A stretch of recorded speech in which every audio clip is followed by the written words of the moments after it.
Welcome to my introduction on how to play as a healer for Overwatch 2. This video is going to be in two segments, the first being what a healer needs to do, and the second being what each hero can do specifically. If you're new to the channel, be sure to leave a like and subscribe, and let's get started. So the main point of a healer is to heal your team and make sure you use your maneuverability to get in and out of situations. Now normally you'd think a tank or DPS can protect you while you heal them so you can do some good team coordination. Well, that's what you'd think because it's actually you as the healer to make sure you keep yourself alive. Tanks shielding you and DPS giving you cover fire, who needs that when you can self-heal, am I right? It's also frowned upon to not be healing every second of every match, and failure to do so means you're a dog water support, and if and when you lose, it's completely your fault. It's your responsibility to make sure you do DPS while at the same time not doing DPS because your team can't decide what they want. With the recent buffs and nerfs to heroes, it's quite clear you're going to get steamrolled as a support since you know, meta. Now let's get into the fun part, heroes, and what they need to do to be the best healer that Talos ever created. Ana is very simple. You need to utilize her sniper rifle and have pinpoint accuracy on every single teammate of yours that needs healing. If your sleep dart accuracy is not 100%, you might as well uninstall the game because it's already game over for your life. Her biotic grenade is great when utilized correctly and can heal allies and increasing their healing rate with your American Arabic sniper skills, as well as prevent the other team from healing and rendering them depressed. So just chuck that thing as many times as you can at whatever you see and I'm sure you're going to be fine. Her ultimate nano boost roids out any ally you shoot it at, and if you misclick on an ally and nano the wrong person, you're a failure and need to resign from the Egyptian Armed Forces. Also keep in mind, Ana has nothing aside from her bionic grenade and sleep dart to get her in and out of situations, so have fun. Baptiste can swap between having a 3-shot burst rifle and healing grenade launcher, so he can be used as both a DPS and heals very well. Bap can do decent DPS, but remember, heals only. Until of course you're told to do DPS, but then heals, and then DPS. Bap has bouncy boots that let him jump really high so he can do some trick shots if you time it well. Immortality field isn't what it used to be, so throw that discus on the ground and hope the Olympic team qualifies you to compete. Make sure you spam healing grenades at your allies at all times, even if they have full health, because heals. Bap's ult lets him shoot out a hologram rectangle that allows for increased heals and DPS for you and your allies, so make sure you place it well or you might as well just rocket jump off the map. Brigitte has a very unique ability where if she smacks someone with her metal flail, it creates a healing aura around her allies that slowly heals them for a short period of time. This ability is called Inspire, and it is your responsibility to make sure at all times, this ability is activated to ensure you have constant heals throughout the match. She can also bash people with her shield, so do that a lot and I'm sure nothing can go wrong. She also has the ability to throw armor at you, which heals you, so she can be used as both a close range and long range healer. Brig's ult gives you and your allies overhealth for a short period of time, and if you take damage, the overhealth will continue to go back up to its maximum cap. It's your duty as a Brig player to find a way to make sure your ult never ends, because if it does, then it's your fault. Kiriko is the newest support we've had so far, and Waifu has a lot of abilities that we can use. She can teleport to an ally because ninja, and has kunai as well because ninja. With those kunai, if you don't have a 100% critical hit headshot rate on every single kunai you ever use, then commit seppuku because omae wa mo shinderu. She also has healing tags.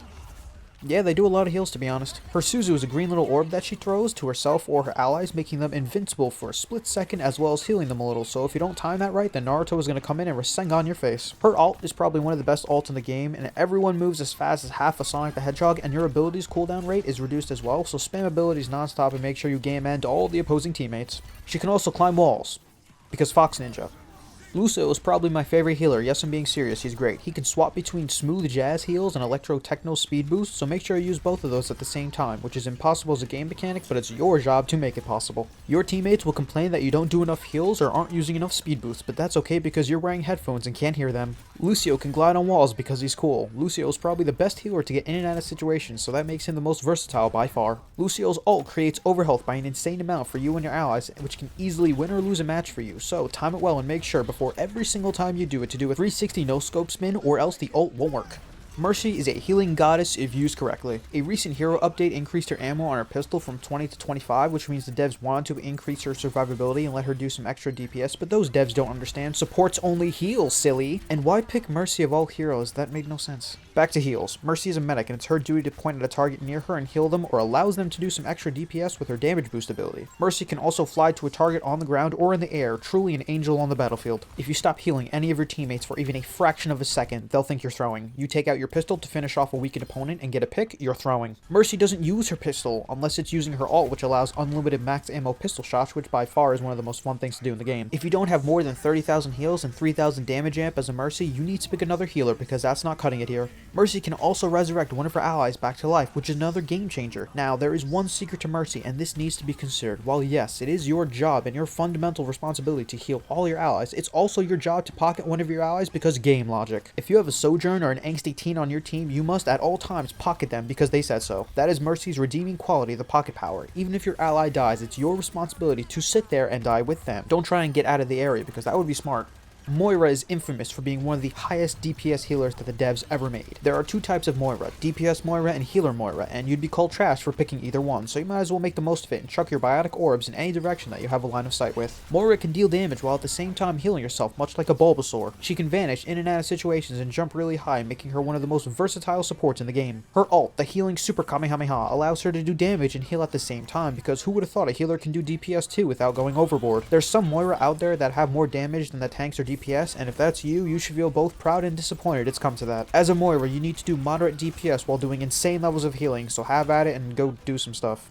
Zenyatta is an Omnic monk who's had a word with Omnic God and now he's reached pure Omnic Zen. Zenyatta has one of the best abilities in the game. No, not his Discord orb, which allows you to track an enemy for a few seconds and make them weaken to damage during that time, nor his healing orb, which stays on an ally in sight, or stays on an ally for a few seconds if they're out of sight, nor his Transcendence, which is mass healing on Omnic Oil steroids that lets him move faster and become invincible for a few seconds, but his ability to kick. Yes, that's right, the devs decided in the game they're gonna let Zenyatta kick people out of his way. This Falcon Kick allows you to do decent DPS amounts while knocking opponents back a short distance, yet at the same time this ability is almost never used because you completely forgot you had it, and by the time you remember you can use it, you're already eliminated. Truly a monk secret too powerful to be used.